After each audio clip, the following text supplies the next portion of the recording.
Se refiere a involucrar a los empleados en la toma de decisiones dentro de la empresa. Esto implica informarles y proporcionarles toda la información relevante a asuntos que competen la organización y las distintas áreas de trabajo en las cuales se van desarrollando, desenvolviendo las acciones. Con el objetivo de que puedan expresar sus opiniones, preocupaciones, sugerencias y también propuestas para un cambio en las políticas de organización o de proyección en todos los objetivos que tiene la empresa. En fin, esto es un proceso bastante interesante e importante porque se rescata, por un lado, la experiencia de los trabajadores que día a día están mucho más conectados con sus procesos laborales y, por otro lado, ellos también van a sentirse identificados y mucho más empoderados de la responsabilidad y el conjunto de trabajo que deben desarrollar.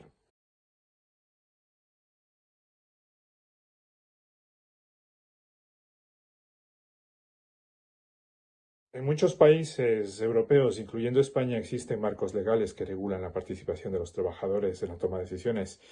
Dentro de la directiva de la Unión Europea se establece en el año 2002/14/CE el marco para la promoción de la participación de los trabajadores en la toma de decisiones dentro de las empresas, exigiendo que los empleadores informen y consulten a los representantes de los trabajadores sobre una serie de cuestiones relacionadas con las empresas y las decisiones que les afectan. En España, concretamente, la Ley Orgánica 1/2015 del 30 de marzo establece el Estatuto de los Trabajadores, que incluye disposiciones sobre la participación de los trabajadores en la empresa. Además, existen disposiciones específicas en la Ley de Sociedades de Capital que establece la obligación de las empresas de cierto tamaño de contar con órganos de control y representación en los trabajadores como los comités de empresa o los delegados del personal. Además de informar y consultar a estos órganos sobre ciertas decisiones que afectan en el conjunto de los trabajadores.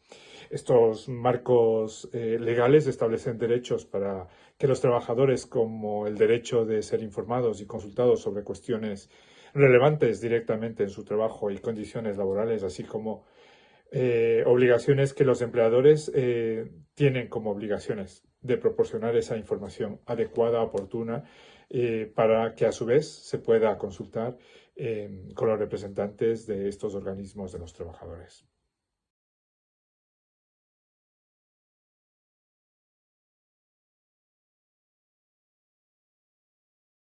La participación de los trabajadores no solo beneficia a los propios empleados al mejorar su satisfacción y compromiso en el conjunto de la empresa, sino que también puede mejorar la eficiencia y la competitividad del organismo de la empresa con sus competidores, generando un impacto positivo en la sociedad en general.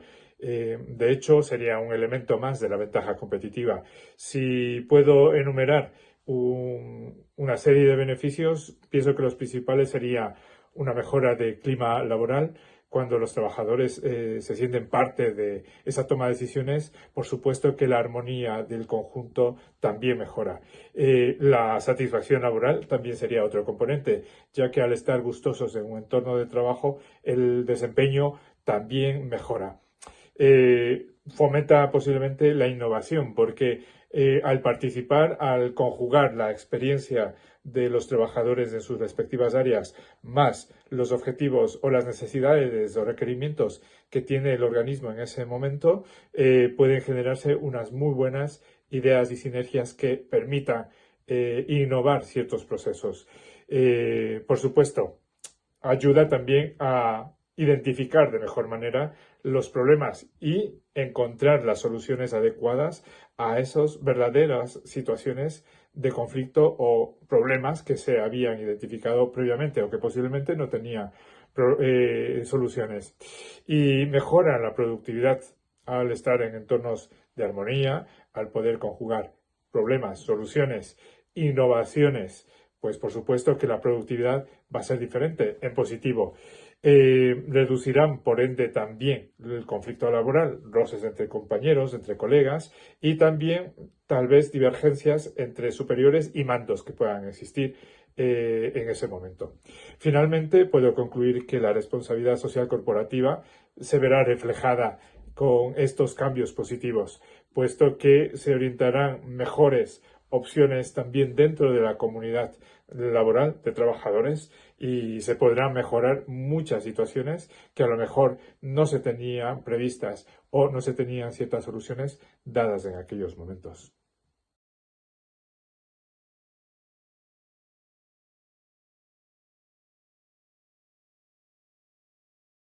En España el sector agrícola es de gran importancia, tanto en términos económicos como sociales, aunque su contribución al Producto Interno Bruto, el PIB, ha disminuido en los últimos años debido al crecimiento en otros sectores como el turismo, el sector industrial, etcétera. Pero sigue siendo, obviamente, uno de los ejes motores en la economía española, especialmente en la producción de frutas, hortalizas, el aceite de oliva, el vino y productos ganaderos, en los cuales España es un referente a nivel mundial. En cuanto al empleo en este sector, proporciona ampliamente trabajo a una parte significativa de la población propia y también migrante, aunque este porcentaje de empleo en la agricultura ha sido también y se ha venido siendo disminuida por una gran cantidad de trabajadores que han preferido optar, sobre todo en la línea generacional, por otras fuentes de ingresos, lo cual ha hecho que exista serios problemas en el desabastecimiento de mano de obra en este sector. Las condiciones laborales, por ello, en este sector puede variar ampliamente dependiendo de algunos factores como es el tipo de cultivo, la región en donde se desempeñan esos cultivos, el tamaño de la explotación, que también es importante al momento de dedicarse a esta actividad. Y esto hace que exista, obviamente, una escasez de personal y también el trabajo se vuelve estacional, los salarios se congelan, son de hecho los más bajos y la falta de seguridad laboral para estos trabajadores hace que a menudo enfrenten condiciones difíciles y, por supuesto, busquen otras actividades. Al igual el peligro que conlleva el uso de pesticidas, algunos elementos también químicos y, por ende, también la adversidad de las inclemencias climáticas que también la soportamos. En la agricultura están expuestos directamente a las altas temperaturas en verano y a extremos fríos en el invierno. Algunos de los principales desafíos para garantizar la continuidad y el empleo en este sector es que se busque realmente una mejora en estas condiciones y la adaptabilidad también de todo lo que conlleva a estos grandes cambios. Muchos empleos agrícolas son estacionales, como había mencionado, lo que significa que los trabajadores pueden enfrentar esos periodos amplios de desempleo y es la preocupación, la incertidumbre, qué es lo que voy a hacer, a qué me puedo dedicar hasta cuando vuelva nuevamente ese interés por contratarme. Eh, por ello se debe y se promueve que se debería abordar estos desafíos con políticas que puedan mejorar estas condiciones y puedan integrar precisamente cada uno de estos componentes que se ha mencionado y se dé estas soluciones, sobre todo de manera más equitativa, justa y en pro y en bienestar tanto del sector agrícola, que requiere de esa mano de obra para poder continuar con sus actividades y por otro lado por parte de los trabajadores que desempeñan su trabajo y su actividad y que son eje importante para que los elementos de la agricultura se vuelvan dinámicos y no decaigan con el tiempo.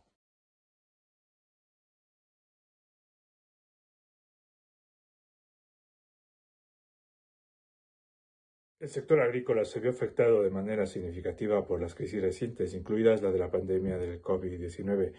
El aumento de los precios de energía, la inflación en general, han sido también componentes que profundizaron esta crisis.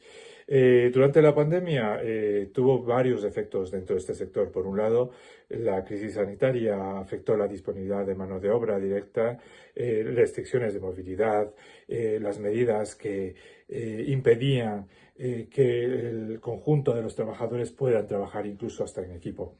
Esto llevó a problemas en la contratación de trabajadores, especialmente en estos momentos críticos en que se venían las cosechas. Por otro lado, la demanda de productos agrícolas también se vio afectada debido al cierre de restaurantes, hoteles y otros canales de venta que en ese momento se veían restringidas por la ausencia de trabajadores y también de clientes. Seguido de ello, el aumento de los precios de la energía y la inflación. El aumento de estos precios generaron un crecimiento en los costes de producción que incluían la movilidad por el combustible que empezó a subir en costes, los fertilizantes también y otros insumos agrícolas. Esto puso una presión bastante fuerte a los agricultores, a los empresarios, que en ese momento vieron disminuida su rentabilidad y en muchos de los casos el abandono de estas actividades. En este contexto, en algunas regiones posiblemente se tomaron medidas y en otras no. Pero lo que sí se podía haber proyectado es que buscar una rápida adaptación a estas nuevas condiciones de trabajo, posiblemente buscar incluso la aprobación de políticas rápidas que puedan adaptar o permitir, de cierta manera, a los trabajadores de este sector una rápida recuperación o una rápida forma de buscar esa sinergia colectiva y adaptativa a estas nuevas condiciones. Por supuesto, mejorando la seguridad laboral de ellos con las medidas de protección y minimizando los riesgos que podrían acarrear con la actividad. Y otro punto importante es la posibilidad de poder hacer un equipo de trabajo en la cual se pueda mirar por dónde optimizar aquellos recursos para intentar minimizar ese impacto ya por sí de los costes tanto de energía o de los combustibles que acarreaban todas estas situaciones de crisis. Es así que se mira y se recuerda nuevamente la importancia de que los trabajadores puedan ser parte de las opiniones y de la toma de decisiones, sobre todo cuando se presentan este tipo de crisis, en las cuales puede ayudar a fomentar prontas soluciones.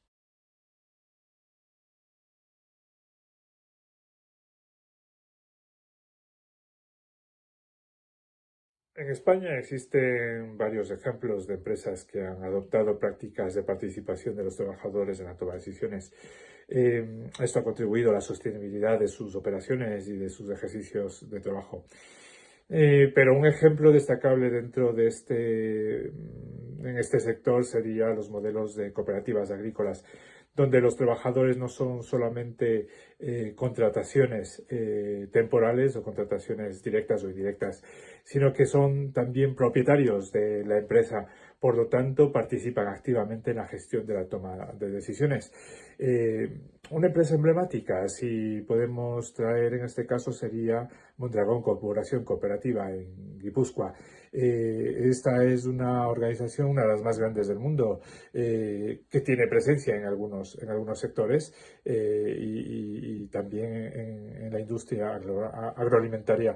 Es uno de sus fuertes. Y esta ha demostrado una gran participación de sus trabajadores en la toma de decisiones, donde ha incluido una gestión democrática, una mayor innovación y también esto los ha llevado a la motivación de los empleados en adaptarse a los cambios en el mercado. Tienen una representación por órganos de gobierno en toda la empresa, participan en la definición de la estrategia empresarial a corto, mediano y largo plazo, y lo que crea un sentido de alta responsabilidad compartida con cada uno de los elementos y obviamente ese compromiso en la gestión del éxito. Por otro lado, también hay casos en los que hace totalmente falta de la participación de los trabajadores en la toma de decisiones. Esto lleva a problemas y los desafíos, por ende, de situaciones como los que sucedieron en la pandemia con el COVID-19. Algunas empresas del sector agrícola enfrentaron dificultades profundas para adaptarse a estas nuevas condiciones impuestas por situaciones externas. Las restricciones de movilidad, la escasez de mano de obra, el incremento de los precios de energía son algunos casos que hace falta consultas y colaboración integrada de los trabajadores para buscar las soluciones adecuadas y que contribuyan obviamente a la solución y la búsqueda de opciones para cumplir con los objetivos que quedan pendientes y los que se enfrenta también la empresa con estas nuevas situaciones.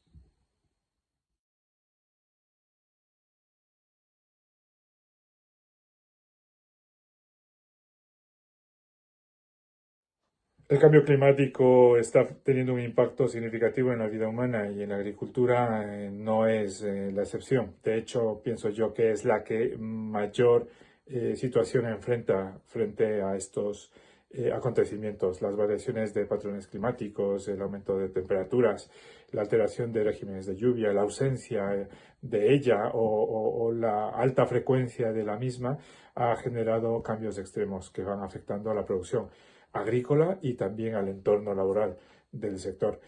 Algunos impactos más destacados están en la reducción de la productividad agrícola, porque tanto el cambio climático conlleva al aumento o disminución de temperaturas, de lluvias, y esto ha variado también la productividad, ha disminuido la misma.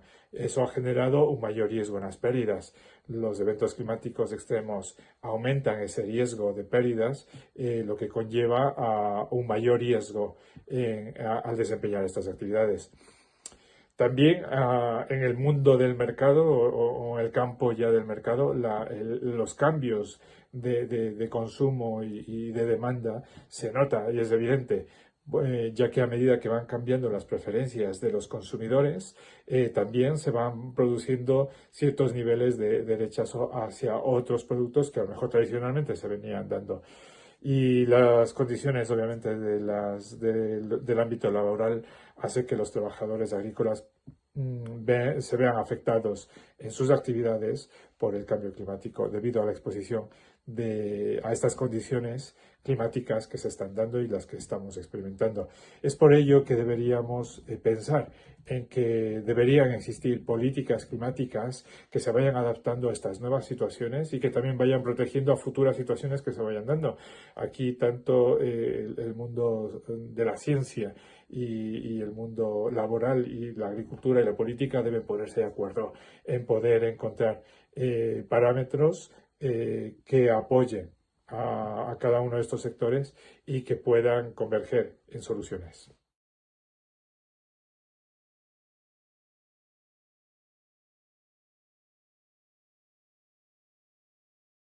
Sí considero que es fundamental incluir a los trabajadores en la implementación de una política climática. La participación de ellos en la transición hacia una economía más sostenible que enfrente los nuevos desafíos es importante. Pueden aportar una serie de beneficios y contribuir significativamente al logro de estos objetivos y metas establecidas precisamente en el Pacto Verde. Y otras iniciativas también similares que pueden darse o que se están dando a nivel mundial. Enumero algunas razones por las que son importantes. Una es el conocimiento y experiencia. Los trabajadores, al estar activamente dentro de sus campos de trabajo, son aquellos que están directamente involucrados en este sector. Por lo tanto, conocen, saben y también proyectan valiosa información sobre las operaciones y los desafíos que conllevan diariamente sus actividades. Dos, podríamos indicar también la innovación y la creatividad, porque al incluir a los trabajadores en estos procesos, nuevamente destaco y defiendo que se pueden tomar mejores decisiones, se estimula, por supuesto, la innovación y la creatividad, ya que la experiencia y también el estar dentro de estos sectores nos lleva a una mejor práctica en los procesos, lo que da como resultado una innovación sostenible. Tres, podríamos hablar de un apoyo y compromiso por parte de los ejes o de los involucrados en el sector directamente con las políticas ya sean de índole climática o de trabajo en equipo o de información constante, también nos llevaría a suministrar debidamente ese apoyo requerido. Y nos ayudaría también a mitigar ese impacto social. Recordemos que este sector es uno de los que más se ven afectados por el abandono, la deserción generacional, y al sentirse parte de y el compromiso conlleva de que esto sea una proyección a largo plazo.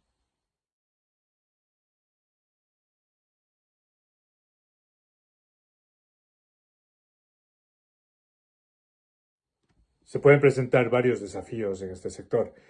Uno, las estructuras de trabajo estacional y temporal afecta gravemente, ya que al no existir una continuidad del equipo de trabajo, hay ciertos compromisos que se pueden ver afectados en unas siguientes campañas. Pueden rotar, pueden cambiar y obviamente no van a sentirse identificados con las decisiones que se tomaron previamente. Otra situación es la barrera lingüística y cultural. Habíamos indicado de que en este sector la participación laboral mayoritariamente es extranjera y al ser migrantes que vienen de otros sitios, obviamente el impedimento es la lengua y por otro lado también la cultura, entre ellas la religión que genera una gran barrera entre las comunidades en donde ellos se ven desenvolvimiento su trabajo y también para las empresas para quienes trabajan. Hay también un acceso limitado a la información y a la formación. Los trabajadores agrícolas pueden tener un acceso limitado a la información sobre los procesos que conlleva el sector, la empresa y también los derechos que rigen en ese momento para el colectivo. Y la formación también porque no existe preparación destinada directamente para este sector, que a lo mejor puede generar una gran brecha entre mejorar la calificación o la cualificación de las personas que contribuyen en el trabajo diario. Y la cultura organizativa también difiere en este sector. No es la clásica y no es la típica que se ven en las empresas, en las corporaciones, sino que esta lleva otros elementos más que deberíamos considerarlas al momento de aplicarlas. Y la falta de recursos y apoyos dentro de este sector también es evidente, sobre todo en aquellas empresas pequeñas o aquellos núcleos en donde se generan, en cierta manera, también una importante actividad, pero no llegan a ciertos niveles o estándares requeridas por los organismos para ser beneficiarias en ciertos apoyos, en ciertas subvenciones o ayudas.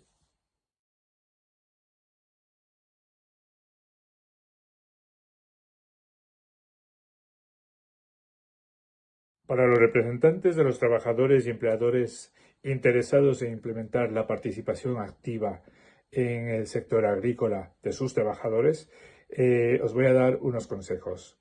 Uno, construir una cultura de colaboración. Si promovemos una cultura organizativa colectiva, vamos a generar en cada uno de los trabajadores un compromiso.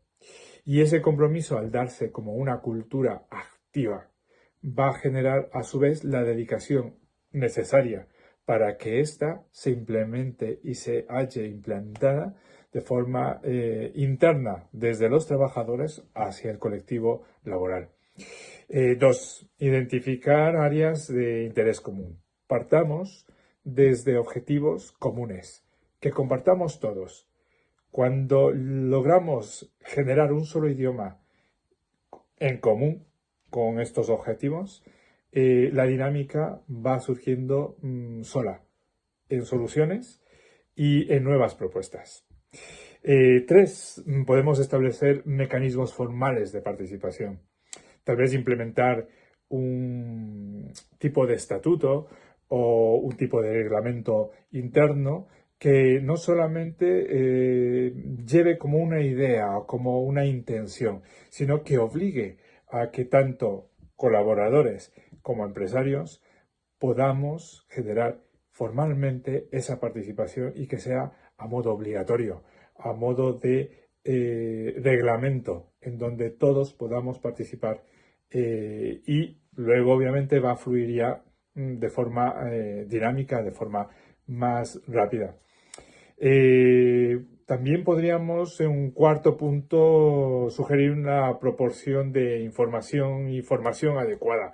Información sobre todos los objetivos que debamos cumplir, sobre todos los problemas que estamos teniendo a nivel de empresa y generar la formación adecuada para expresarlas, para generar esa interacción de ideas, de mecanismos de comunicación también, ¿por qué no? Ya que muchos colaboradores posiblemente llevan internamente ese silencio, pero al momento de generarles estas herramientas podrán proporcionar una mejor forma de trabajo. Y tal vez como un punto final podríamos buscar la orientación y ejemplos de mentorías o mirar a un modo benchmarking de otros organismos, de otras empresas o incluso de otras regiones, de otros países en la aplicación de estas prácticas.